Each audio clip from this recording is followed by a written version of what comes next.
Hi everyone, welcome back to my YouTube channel, Mrs. Smith 88. Today I wanted to do my February 2019 completed books that I read this month, as well as share with you guys a little bit about what I'm reading right now and books that I'm hoping to get my hands on for the month of March. So if you guys didn't know, New Year's 2019, one of the resolutions I made is that I wanted to read 12 books this year. Something very simple, just one book per month was my goal, and so far I've read a total of 8. So I'm 67% of the way through my goal. I definitely think that I'm going to knock this New Year's resolution out of the park and read beyond 12 books since I've been averaging 4 books per month. So one of the sites I like to use, as well as the apps, this is not sponsored, is Goodreads.com. This is like the Facebook of the reading world. You can follow your friends, you can see what they're reading, you can check their status updates on their books. It makes suggestions of other books that you may like. You can keep track of what you're reading. So really, really helpful website and app. I tend to only use the website when I am doing a video for you guys. Other than that, I use just the app on my phone. So to start out with, I'm going to go into the My Books section. And we are going to go over to the read section. And I'm briefly going to go over the 4 books that I read this month. So on February 4th, I finished up Gillian Flynn, Sharp Objects. I really thought that this book would knock me out of the water. I thought that this was going to be a page turner for me. I thought that I would fall in love with this book. Was it a good book? Yes, it was a good book, but there was nothing beyond average about it. It had a really good, thrilling ending, but there was a lot of fluff in the beginning. I feel like there was a lot of fill and not a whole lot of thrill. I feel like there was about 40% thrill, 60% fill. And I tend to dislike that in books when there's a lot of filler. I really want that book that's going to be a page turner for me. This definitely kept me on edge at the end because the ending was not really what I suspected at all. I mean, I had a little bit of an inkling, but it was weird, it was twisted, and it was a good ending.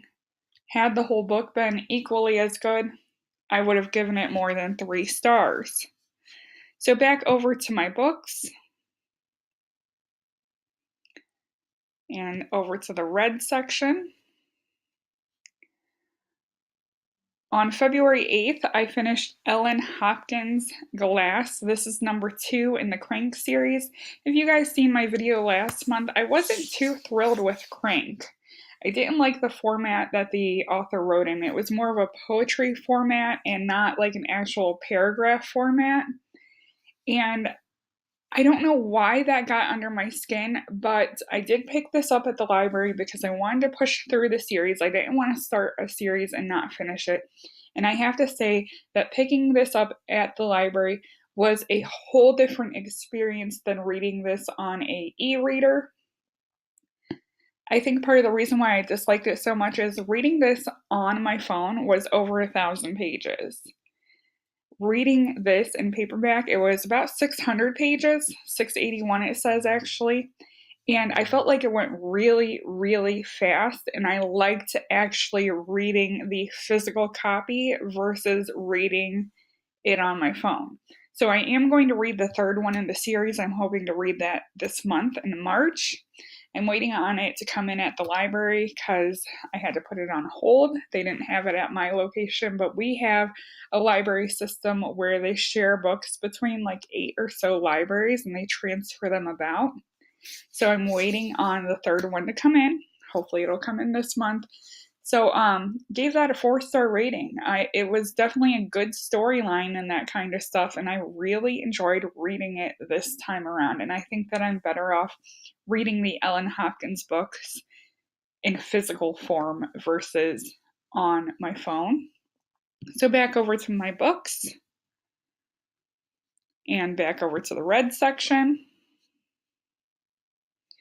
The third book that I finished was on February 15th, and I finished Lisa Jewell, I Found You.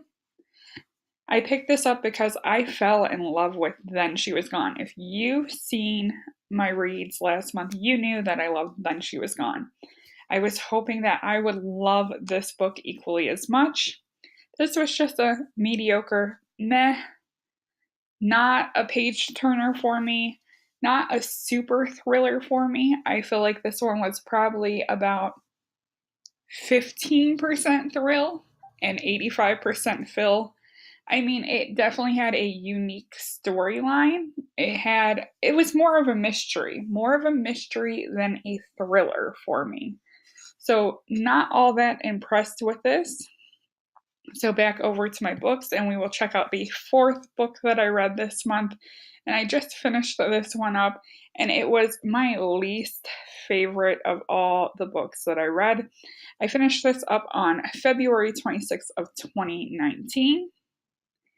And this one was Gone Too Far by Natalie D. Richards. And this was in the teen category, and it came up on my reads because of reading the Ellen Hopkins Crank stories. I'm like, you know what? I'm going to give it a go. It's listed as a thriller and that kind of stuff.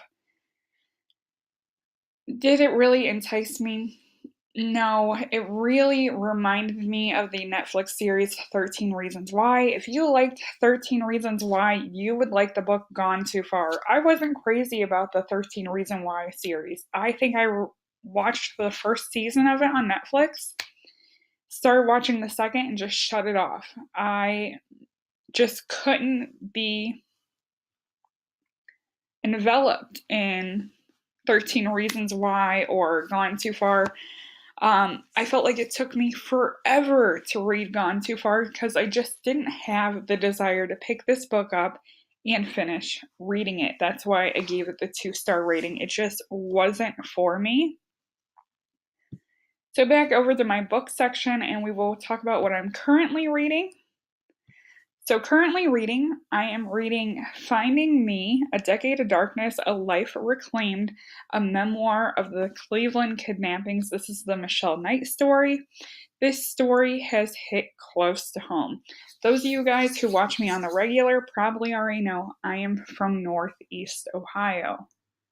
So I knew about this story from the get-go. I knew about it when these girls went missing. Amanda Berry, Gina DeJesus, Michelle Knight. All those stories were on the news.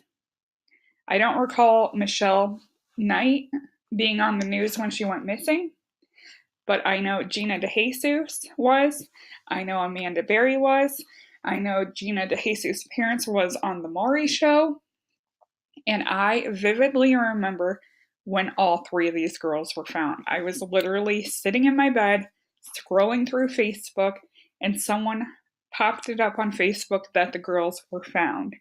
That prompted me to go over to the local news websites, and sure enough, the girls were found. I even got my mother up. It was like 10 o'clock at night. I'm like, hey, you know those girls that have been missing for years? They found them and they're alive. Because it was just mind-blowing to know that these girls were held in captive for so long and they were found alive.